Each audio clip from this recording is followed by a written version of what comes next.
ভারতের মাটিতে গত ৬৬ বছর ধরে বসবাস করছেন তিব্বতের আধ্যাত্মিক নেতা দালাই লামা। তার ভবিষ্যৎ নির্ধারণেই আজ নতুন করে কূটনৈতিক টানাপোড়েন দেখা দিয়েছে ভারত ও চীনের মধ্যে।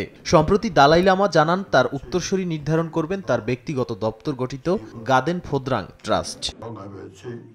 তিব্বতের আধ্যাত্মিক নেতার এমন সিদ্ধান্তের বিষয়ে ভারতের সংখ্যালঘু বিষয়ক মন্ত্রী কিরেন রিজিজু বলেন, দালাই লামা নিজেই তার উত্তরসূরি ঠিক করবেন, এ নিয়ে অন্য কারো কিছুই বলার নেই। তবে তার এমন মন্তব্যে ক্ষুব্ধ প্রতিক্রিয়া জানিয়েছে চীন। শুক্রবার চীনা পররাষ্ট্র মন্ত্রণালয়ের মুখপাত্র মাওনিং সতর্ক করে বলেন, ভারত যেন তিব্বত ইস্যুতে হস্তক্ষেপ করা বন্ধ করে। দালাই লামাকে একজন বিচ্ছিন্নতাবাদী বলেও উল্লেখ করেন নিং। বলেন, তার উত্তরসূরি নির্ধারণে চীনা আইন, ঐতিহাসিক রীতিনীতি এবং সরকারের অনুমোদন অপরিহার্য।